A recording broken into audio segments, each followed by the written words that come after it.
Okay, so let's talk about the Anglo-Saxons. First off, the term Anglo-Saxon refers to the inhabitants of England and Wales from about the 5th century until the Norman invasion.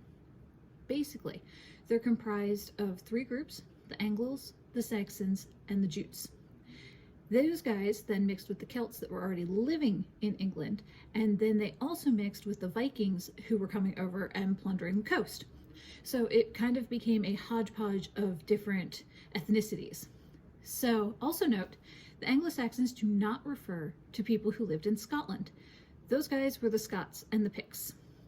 When they settled, the Anglo-Saxons, they created the kingdoms of Essex, Wessex, Sussex, East Anglia, Middle Anglia, Mercia, Northumbria, and Kent. So, just like in the modern United States, everyone who settled in those different places had different dialects, and all of those kind of came together and created what we consider as Old English. So remember that the Anglo-Saxons are pagans. Just like the Greek and Romans, they have a pantheon of gods. So just like the Europeans did to the Native Americans, Rome sent specifically St. Augustine in 597 AD to convert all the pagans over into Christianity. So keep in mind when you're reading this, that creates a really big tension between Christianity and the paganism that was already there. So that's going to come through a little bit in these readings. Also keep in mind that the people who were responsible for education during that time period were the people of the church. So that also might color a little bit how you read these stories.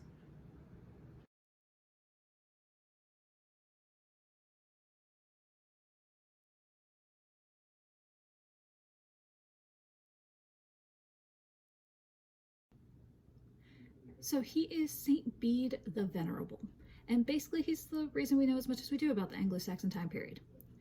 He wrote a lot of scriptural commentary, and he is actually the reason that we use the term AD, Anno Domini, which means in the year of our Lord. However, the work that we are most concerned about is his Historia Ecclesiastica, which basically talks about the founding of England from Julius Caesar's foray into the Isles all the way until St. Augustine of Canterbury gets to Kent. Keep Canterbury in mind because that becomes very important later in the Middle Ages. But basically, Bede is important because without him, we would not have the knowledge that we have currently about the Anglo-Saxon time period.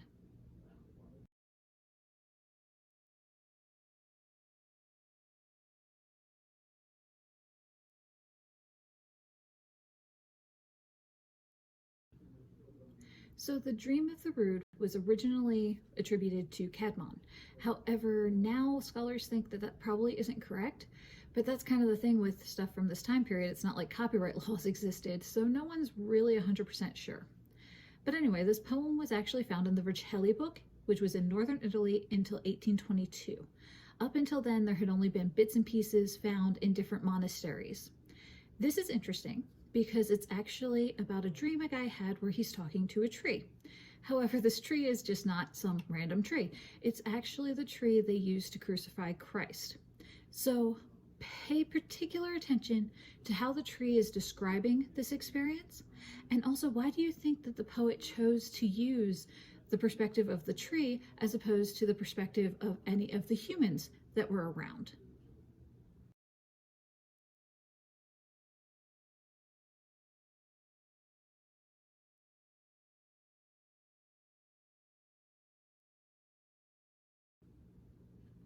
So, The Wanderer and the Seafarer are both poems that were found in the Exeter book.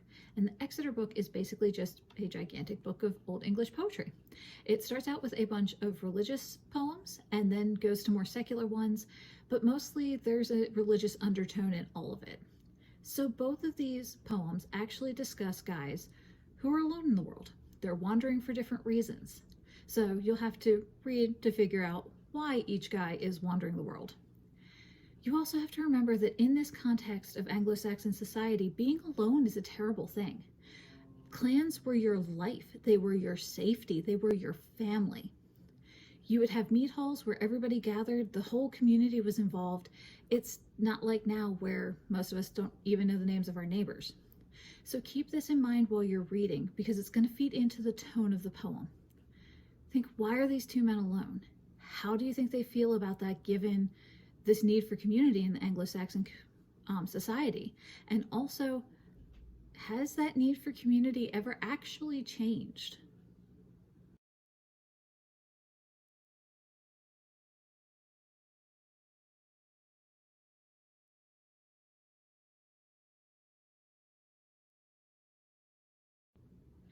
So Joseph Campbell, no relation, is a professor of comparative mythology and religions. And basically, through his work with that, he came up with what is called the hero's journey. And in the hero's journey, there's basically 3 acts and about 4 thresholds. In the first act, you have a regular guy. He gets the call to adventure. That's where they meet the mentor, maybe get some supernatural aid, and you start to gather that cast of characters, of enemies, allies, all that.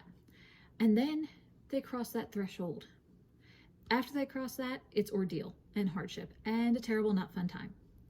All that leads the hero to the second threshold, which crosses him over into the midpoint, where he realizes that the rules he was playing with may not be the rules he needs to actually prevail. This leads to the third threshold, where some sort of sacrifice has to be made. And this then leads into the climax of the journey, which then wraps everything up. Then he goes into the fourth threshold, where the hero is kind of freed in a way. They can finally live their lives. So think about a hero movie.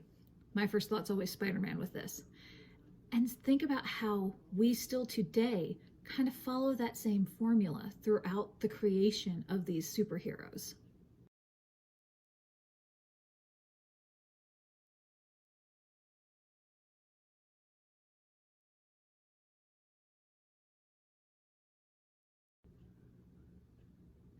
So let's talk about Beowulf.